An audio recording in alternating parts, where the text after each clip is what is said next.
Hey everybody, I hope you're doing well. I know you are because you've been learning a lot. You know how to place text and graphics on the page. You know how to deal with document structure. But the fun really begins when you start applying formatting and styling to the document. This is why in Lecture 2 you learned how to apply formatting both at the character and paragraph level, and you even got to tinker with color, which is great. What more can you ask for? Now let's see if we can apply that to exercise 2. Here you were asked to continue what you started back in E1. You are supposed to keep polishing this document, apply formatting, apply color, apply gradients, and turn in a finished piece. So I think we got our work cut out for us, but you know what? I'm not scared. I'm ready for it. Bring it. So let's get started. Alrighty then, I think we're ready to begin, and I'm going to be using the twofold brochure document, which was the one I started working on back in E1. Everything is placed according to specs. I have the design already laid out, and I'm ready to format it. The first thing I need to do is delete this little placeholder logo, because I want to do it on my own by selecting the type or text tool and drawing a box, like so. Enter the text for the title of the brochure, and that would be vacation, and I can select it all, go back to the paragraph formatting attributes and select center align, and there you have it, folks. I centered the text on the page. Okay, so let's go back to the character formats here, and I need to choose an appropriate font, which I will do by, let's see here, clearing this filter out and selecting something like Helvetica. That looks good. Actually, I'll take the black, thank you. And now I need to increase the font size, which I can easily do by either doing one of these numbers, or I can select everything and use the up arrow key and begin resizing it. Actually, I can leave it pressed and do one of these. Okay, now looks good. However, there is a little issue with the tracking. There's just too much space between the characters. Now I can fix this by going into the tracking field here, or I can change the method of tracking. Right now it's set to metrics, which is the default, but InDesign has a special one called optical, which actually takes a look at each of the characters and begins to make the adjustments so that it looks nice and tight like it does here. I like this one much better, so I'm going to resize it a little bit more, and that's perfect. I'll hit the escape key to get out of that, and there you have it. Now let's take a look at the slogan here. At the bottom, I need to once again select all, center it on the page, go back to the character attributes and find the right font. In this case, I want to find a script font, which I can do by filtering the fonts like that. And now I can narrow down the search specifically to script fonts. And I think I will choose something like this one, which is perfect, by the way. And once again, I will resize it. Oops, that's a little too big. And actually, I don't want the size of this slogan to compete with the title of the brochure, so I'm going to make it a little smaller, maybe something like 18 points, and switch back to the selection tool. Now let's center this vertically inside the box, because I want to fill this box with a color. In order to do that, I will use the Option key and double click on it. That would be Option or Alt if you're using a PC. I'm not going to judge. And now inside the text frame options, I'm going to go down to vertical justification and select center. Nice. Okay. Resize this a little bit. And now I'm going to add a color. Now I could pick it from here, but actually, you know what? I am going to pick it from here. I'm going to select the tint of 30%. And one more thing I'm going to do is I'm going to create a new swatch. This will allow me not just to apply the color, but also to create a swatch, like so. Now I can double click inside that swatch. I can rename it to something like this. Okay, and if I take a look at the swatches panel, I have it actually duplicated because I have a baby blue, which is 100% cyan, and I have one with a tint of 30%. So I can use either one. All right, that looks good. Now let's fit it inside the window. Let's hit the W key to preview it, and this looks very nice. All right, W once again. And let's take a look at pages 2 and 3. Here I'm going to use Option Command 0 to fit the spread inside the window. All right, let's see. We got the slogan. Once again, I want to use the same font, which I will do by going back to page 1 and cheating a little bit. I'm going to use the Eyedropper tool. So if you click on this and leave it pressed, you can see the different tools inside there.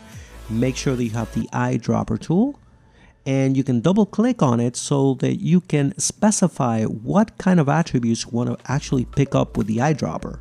In this case, I want to pick up the character and the paragraph settings. Okay, so I can click inside the text like that. You can see the icon has switched. Go back to page 2 and carefully select the whole phrase, and there you have it. Okay, selection tool once again. Double click on it, align it to the center vertically, that is to say, and once again I'm going to use the swatch color, which is the baby blue that I applied in the cover. Now that's an important concept to grasp. We want to make sure that there's unity inside the piece, so you want to repeat elements. All right. Now let's take a look at the text itself, because here we need to format this. All right, we need to format the title, subtitle that is, and then the text. So let's begin with the title. One thing I like to do is I like to go under type and select show hidden characters. That way I know exactly where the returns are, the carriage returns. Okay, now I'm gonna stick with Minion Pro, but I'm going to go down to bold italic. 12 points looks good. Probably it would be a good idea to change the color of the font to something like this. This is CMYK, which is great. And I'm also going to work on the space after attribute inside the paragraph attributes. Make sure that I leave a little space between the titles and the body copy. And of course I could do the same thing by selecting the second subtitle, grabbing the eyedropper and carefully clicking inside here. All right, that looks good. Actually, we need some spacing before the paragraph, so I'm going to do that by switching to the text tool. That would be the type tool, people, by the way. And I'm going to look for the icon that tells me that I'm going to be allowing for space before the paragraph. Perfect. And that takes care of that. Now let's take a look at this first paragraph. I'm going to justify it to the left, which means that the last line will be aligned to the left. Everything else will be justified. I'm going to decrease the size to 10 points. That looks good.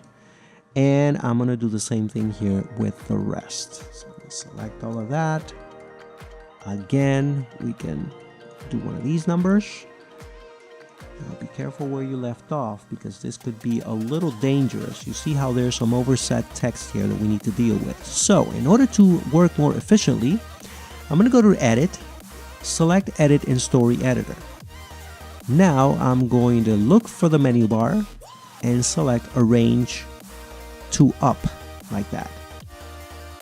And what I have here on the right is actually the text from this text box, and I can work on it. I know exactly what is oversetting because it, shows me like that very visually. And I can also just select everything here. Let's take a look. Here's the subtitle, so I can select everything. And now I can give it a size of 10 points and a justification. Like that. All right. So if we take a look at this, we see that everything is working as expected. Now we can close this. And let's also allow for a first line indent. So let's see here, first line indent of 1 pica. And here I'm gonna leave a drop cap of two lines, like so. All right, and now we have some overtext overset text, which we will fix back in the story editor, which is Command Y or Control Y.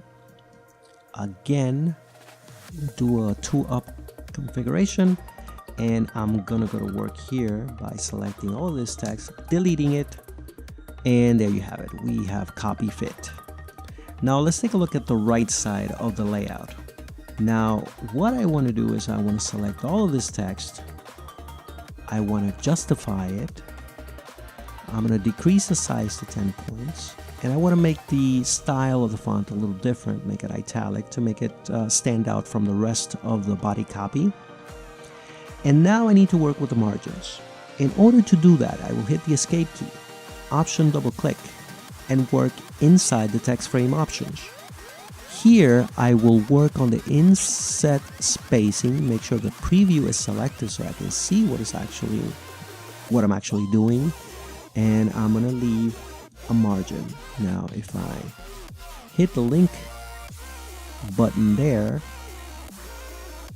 the value that I apply to the first field will be propagated to the other fields. So here I have enough spacing to the left and to the top, but I need much more on the right side. So now I need to unlink, go to the right field, and then go to work here. Make sure that I align it using the margins, which is actually the way to go here. I'm going to hit the OK key, and everything is looking good. Now let's just bring this down. Now I want to make sure that this is aligned with the body copy, so I'm going to bring down a guide.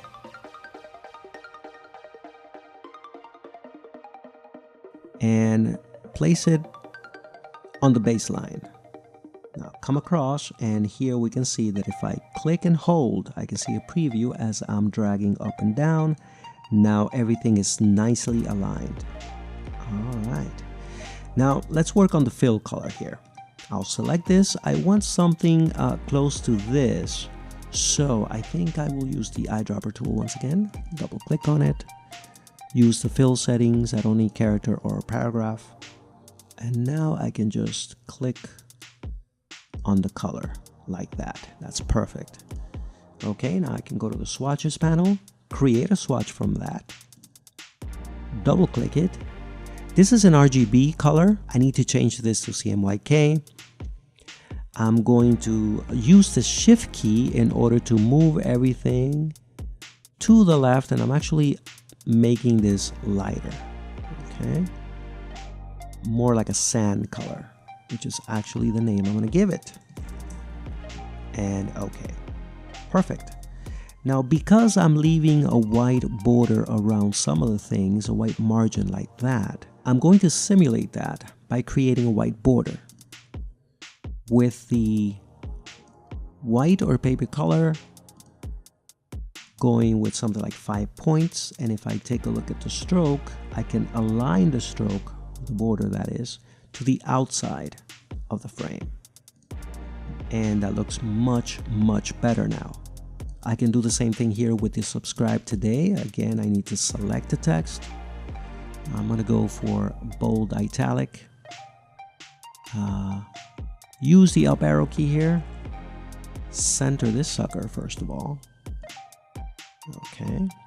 And another thing I need to do is double click on this with the option key and select center adjustments. Okay, I think I can go for a little bigger text. Perfect. Escape key. Again, I need to fill this with, you know what, I'm going to use this blue here. And for the stroke, I'm going to go for white. We said it was about 5 points. And another thing I need to do is go back to the fill color, make sure that I have the type selected, and go for paper.